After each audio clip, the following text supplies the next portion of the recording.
Monsieur Lombard reprit l'air contrarié. Écoute, fils, si tu ne réponds pas aux questions qu'on te pose, on ne peut pas avancer. Je veux bien passer l'éponge sur l'apparition miraculeuse de deux osios dans mon bureau, mais toi, j'ai besoin d'en savoir plus sur toi. Mehdi aurait bien voulu répondre, mais il ne se souvenait plus de la question. À tout hasard, il finit par murmurer: « Je viens de Beni Mellel. » Monsieur Lombard hésita un instant.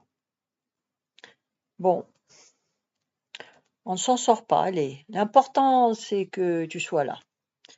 Je tirerai l'affaire au clair un autre jour. Pour l'instant, va à la lingerie, montrer ton trousseau à madame Benharoche. Tu vois cet escalier dans l'entrée, là-bas.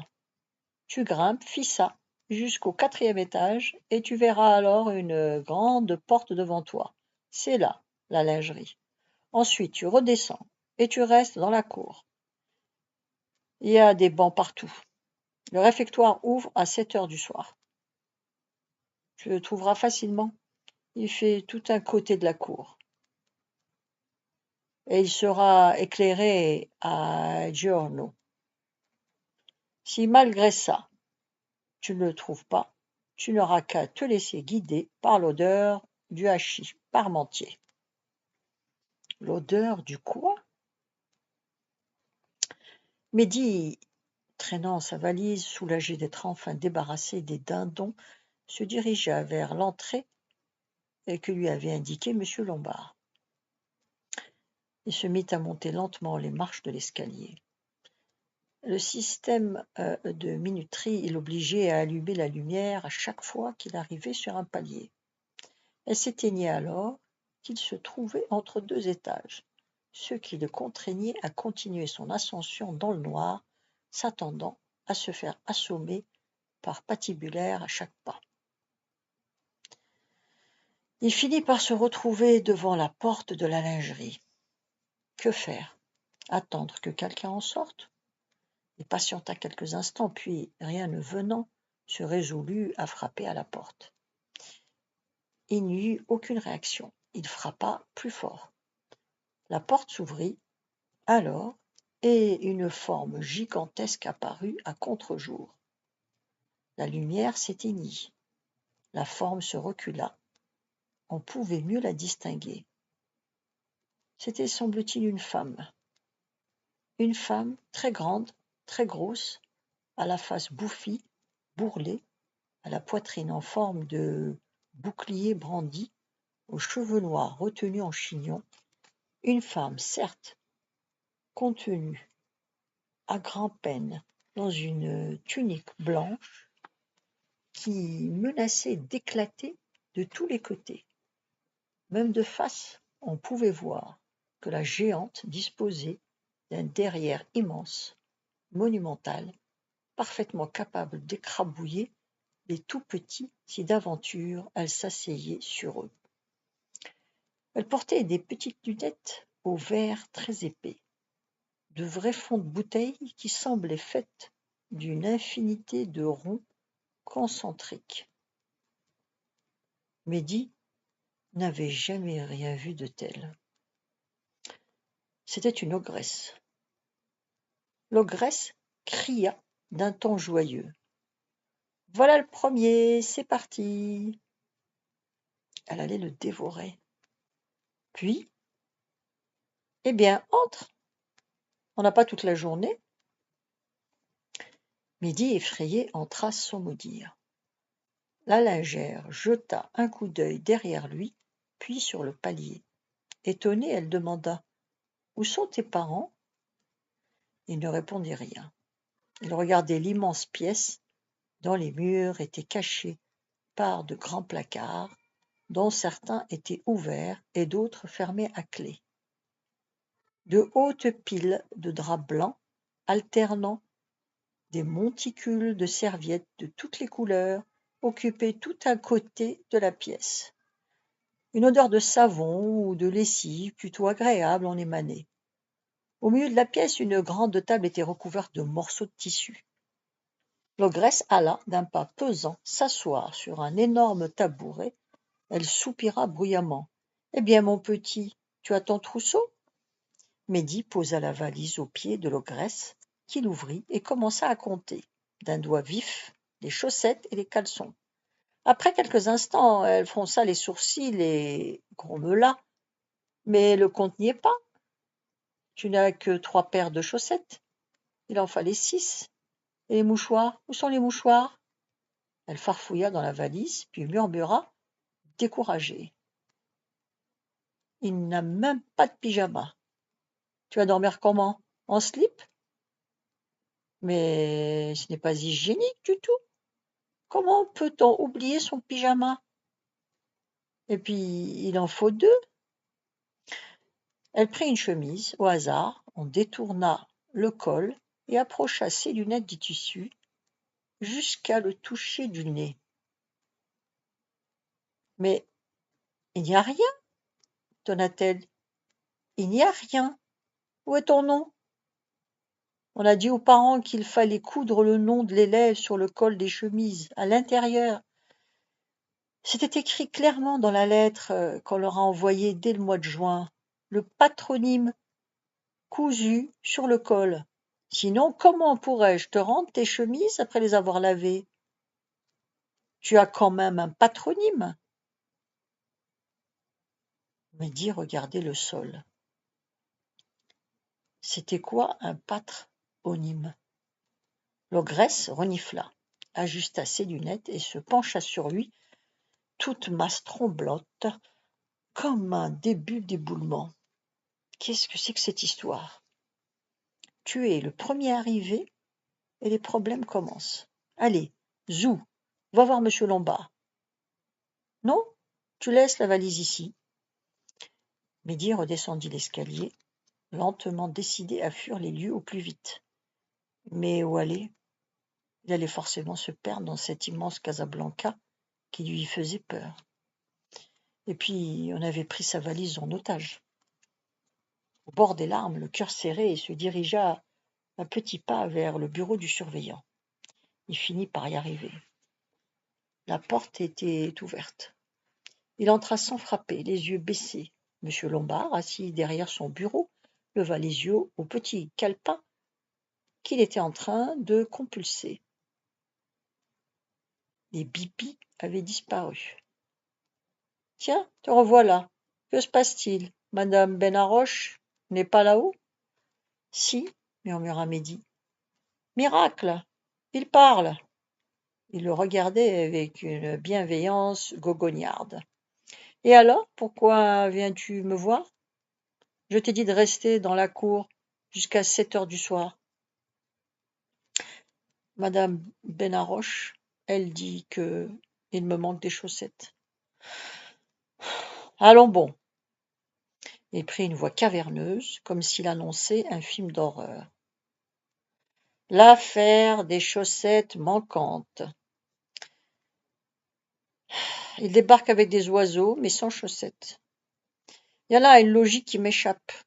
Dis donc, va falloir revoir tes priorités, mon petit ami. Bien, explique-toi. Tous les parents d'élèves, ou plutôt les parents d'internes, ont reçu un courrier au cours du mois de juin. Le trousseau était clairement détaillé. Tes parents, ils l'ont bien reçu? Au bord des larmes. Oui, je crois. Ah, tu crois? Alors? Qu'est-ce qui s'est passé? Le téléphone sonna. Monsieur Lombard décrocha le combiné et se mit à parler par bribes. Ah, c'est vous? Justement, on parlait de vous. Madame Benharoche. Oui, oui, il est ici, devant moi. Non, non, c'est vraiment un interne, un nouveau. Comment? Pas de pyjama non plus? Je vais voir ce que je peux faire. Il raccrocha, les sourcils froncés. À ce moment-là, le jeune homme brun, grand et mince, entra dans la pièce. Un petit sac bleu jeté sur l'épaule. Il portait un jean délavé, une chemise à carreaux et des tennis fatigués. Souriant, il fit semblant de se mettre au garde-à-vous, tenant son sac de la main gauche et élevant sa main droite au niveau de son front, comme s'il s'en faisait visière. Morel au rapport. Je viens de récupérer les clés de ma piaule chez Charlie et je viens prendre la consigne. Charlie, consigne. Monsieur Lombard sourit tout en essayant de prendre un air sévère. Bonjour, Morel. Je vous ai déjà demandé d'appeler Miloud par son nom. Vous êtes quand même gonflé, comme on dit. Le pauvre homme a failli laisser sa peau en Indochine en se battant pour la France. Et vous lui donnez le sobriquet du Viet Cong. Le jeune homme brandit le bras droit, le poing serré, et claironna. Charlie, Miloud, même combat. Mais enfin, il était à Bien Phu, de notre côté. Ah, c'est donc lui qui nous a perdu l'Indochine. C'est bien ce que je disais. Charlie, Miloud, même combat. Monsieur Lombard secoua la tête, faussement accablé.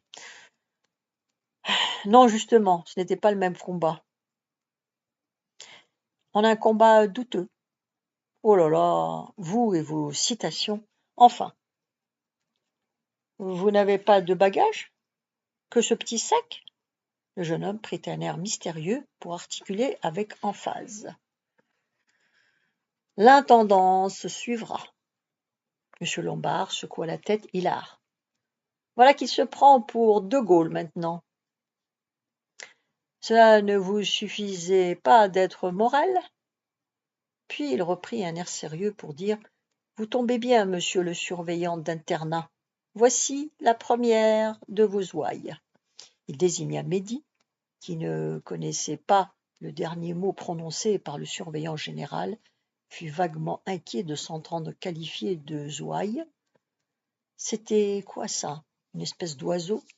Et pourquoi parlait-on de lui au féminin?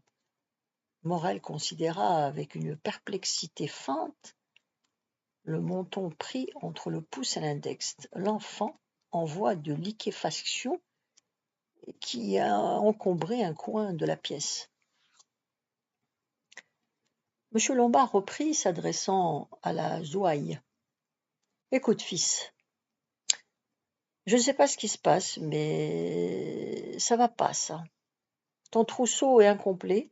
Au moins, si tes parents étaient là, on pourrait s'entendre. » Morel intervient. « Et qu'est-ce qui lui manque ? Il lui manque la moitié des affaires, des chaussettes, des mouchoirs. Peut-être un cul-de-jatte qui jamais ne s'enrhume. » Monsieur Lombard réprima un sourire. « Ah, très drôle. Et bravo, c'est un alexandrin en plus. Mais trêve de plaisanterie, notre petit ami n'a même pas de pyjama. Il n'a qu'à dormir en caleçon, comme moi, comme les vrais hommes. » Morel prétendit imiter un gorille en s'infligeant de gros coups sur la poitrine et en poussant un long barrissement. Mehdi pâlit, on allait le mordre. Monsieur Lombard haussa les épaules. Dormir en slip? Allons, c'est pas hygiénique. Exactement ce qu'avait dit la lingère. C'était un complot. Morel. Il vient d'où ce Zoulou? De Benimellel. C'est le gamin, le jeune garçon qui a obtenu la fameuse bourse. Morel l'interrompit. Peut-être ne portent-ils pas de pyjama, les gens de Benimelloul? Savent pas ce que c'est. Dorment enroulés de peau de mouton. Lorsque, avec ses enfants vêtus de peau de bête, échevelés, livides au milieu des tempêtes. Mehdi rougit de honte. Tous ces mots, ce tombereau de mots proférés sur un ton badin, lui vrillaient le cœur. Monsieur Lombard prit un air courroucé. « Ça va, Morel, on le saura que vous êtes de la ville. Il y a des gens dignes et civilisés, même dans la montagne. Vous devriez aller faire un tour dans l'Atlas, au lieu de rester à faire le beau ici à Casa, sur la corniche. Vous y rencontriez des gens extraordinaires. Ça vous remettrait les idées en place. » Il se mit à se tapoter le montant de ses doigts en regardant Mehdi. C'était quoi ces gestes? Le montant entre le pouce et l'index? Tout à l'heure, ces tapotements maintenant, ça voulait dire quoi? Bon, retourne chez madame Benharoche et dis-lui, de ma part, que c'est bon. Elle te donnera un pyjama. Elle en a quelques-uns en réserve. Ah bon? Intervint Morel distraitement. Pourquoi ça? La suite demain. Vous pouvez vous abonner.